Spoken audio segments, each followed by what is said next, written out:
Oi, pessoal.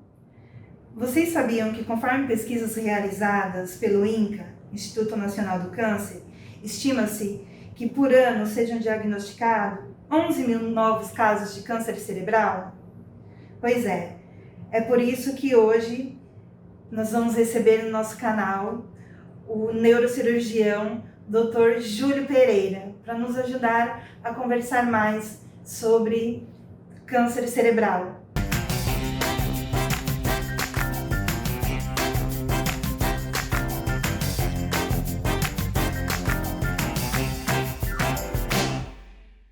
Gostaria que o senhor fizesse uma apresentação do senhor. Perfeito. Meu nome é Júlio Pereira, eu sou neurocirurgião, trabalho na Beneficência Portuguesa e no Hospital Sírio-Libanês e trabalho aqui também no consultório. O dia a dia da gente é tratar e trabalhar também pacientes com tumores cerebrais, né, dos mais diversos tipos. Dr. Júlio, a minha primeira pergunta é: qual é a relação entre câncer e as funções cerebrais, como, por exemplo, a cognição? Perfeito.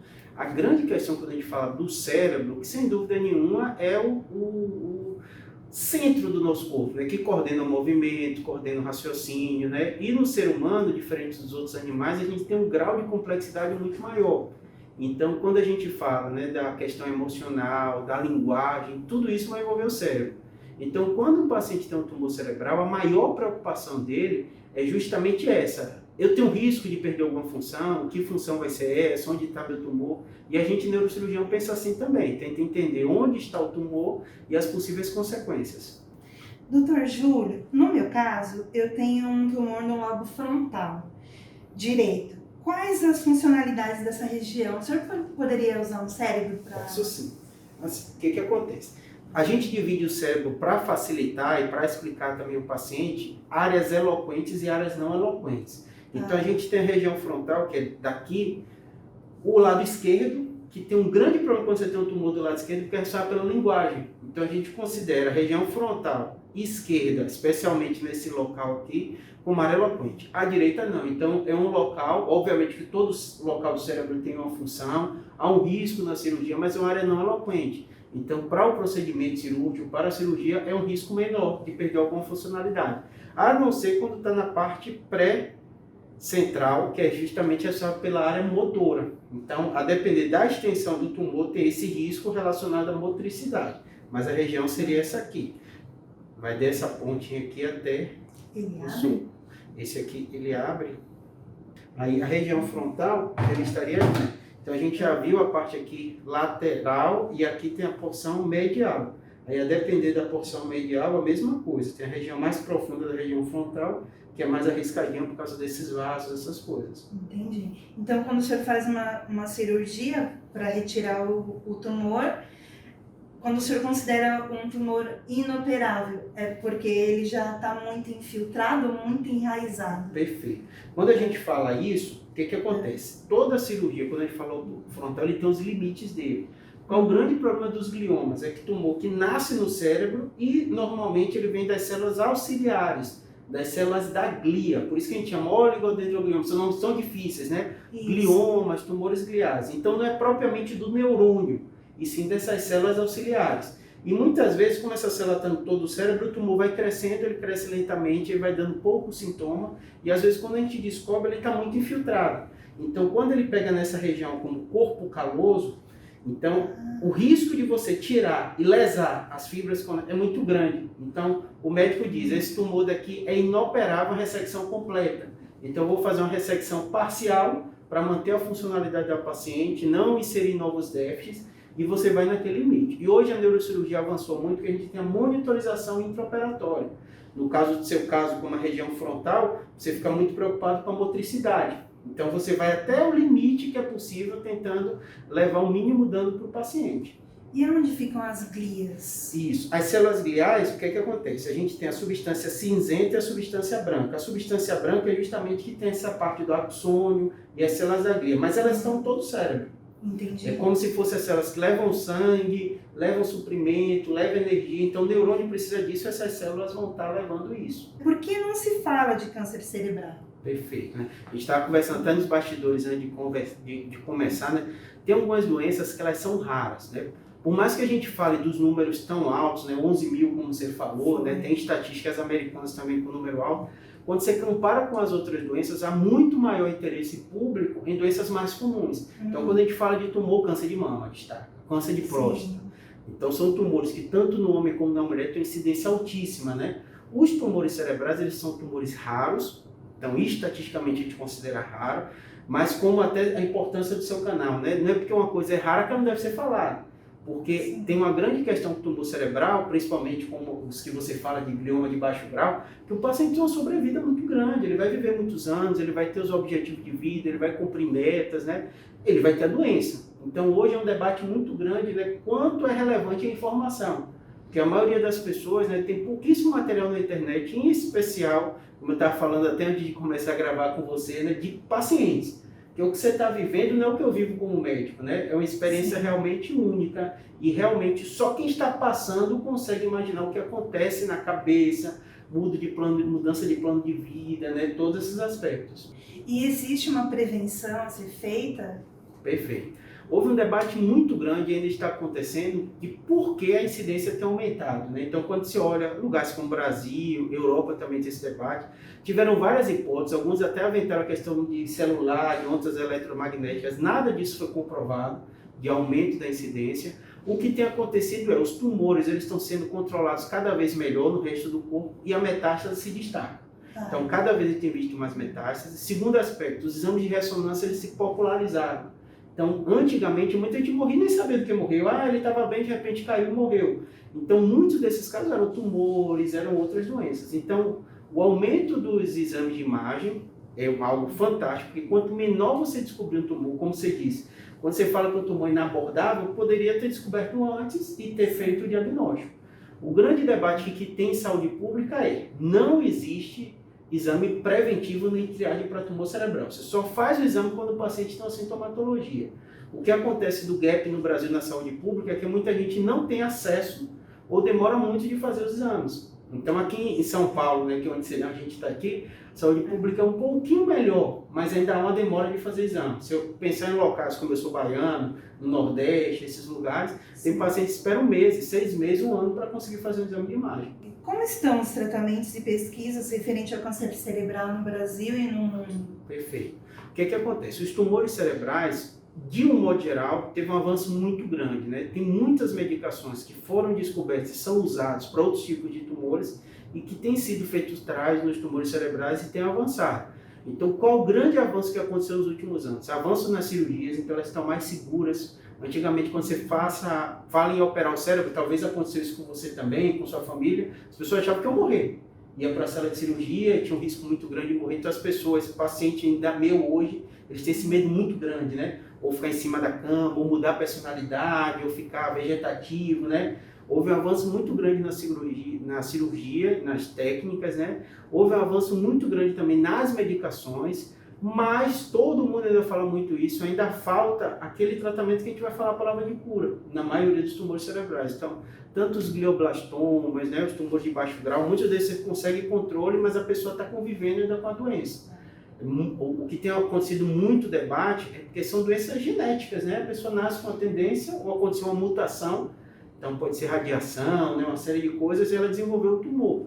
Então, como essa mudança genética, as células da glândula começam a crescer de forma desordenada, talvez um caminho que tenha, e é mais ou menos esse caminho. Tem o debate da vacina, né, de tirar, operar o tumor, deixar alguns marcadores e tentar dar alguma coisa relacionada quase com imunoterapia, mas tudo ainda está em fase inicial, de trial. Sim. Eu vi que a última discussão foi feita em 2016, Perfeito. né? E de lá para cá não foi feita mais nenhuma abordagem em cima do tema. Então a gente ainda continua com as mesmas demarcações de 2016. Perfeito. O que acontece muito, isso é muito da área do oncologista, mais do que a gente neurocirurgião. Eu até costumo brincar que assim, o motorista do caso sempre é um oncologista, você deve perceber isso, né? Você passa pelo neurocirurgião, opera, depois eu brinco até com o paciente, eu falo assim, eu venho quase como padrasto visitar, mas tem a mãe ali que está tomando conta e o pai de dentro de casa que é um oncologista, né? Então eles são motoristas do caso. A oncologia avança, então teve agora o ESMO, está tendo congressos específicos, sempre está saindo trabalho de oncologia. Para o seu lado de paciente, você tem razão de falar que nos últimos anos não teve um grande tratamento que muda o prognóstico da doença, de falar a palavra cura, tudo isso. Como acontece no câncer de mama e vários tipos de tumores, a gente tem visto um avanço muito maior. A grande questão é que o cérebro tem uma barreira hematocefálica que protege, então toda medicação que você dá, ela tem essa primeira barreira. O segundo aspecto, a cirurgia, você tem a limitação, como a gente falou no seu caso, a região frontal, de áreas eloquentes. Então, quando você fala intestino de pele, você consegue tirar o tumor e uma margem para evitar com que ele volte, né? No cérebro, o raciocínio oncológico do cérebro é um pouquinho diferente pela funcionalidade. E além disso, você tem a questão da rádio, mesma coisa, né? Você tem a limitação para evitar dano em área eloquente, tudo isso. E mesmo assim ainda causa dano, né? A rádio. Todo tratamento eu falo com o paciente, eu falo dos 3 tratamentos que um paciente oncológico passa, né? Que a cirurgia, a quimioterapia e a rádio, o objetivo dela é matar uma célula doente, mas obviamente ela tem consequências em células normais. Então quando eu vou fazer uma cirurgia, né? Quando você passou por uma cirurgia, a gente corta a pele, é um dano na pele, a pele da pessoa não fica igual, era um tecido que estava normal. O osso, a gente tem que cortar o osso, então muito paciente reclama, fica mais fundinho, porque você furou o osso, você botou uma plaquinha, mas não fica igual. Depois, né? Você abre a meninge, então assim, cada um desses tratamentos, ele causa um dano também. Eu falo isso com um paciente categórico, né? O grande objetivo da gente é minimizar o dano, tirar o máximo de tumor possível. Mas, ainda assim, os danos vão diminuindo, mas ainda existe sim consequência. Sim. E falando em câncer cerebral, o senhor falou da questão genética.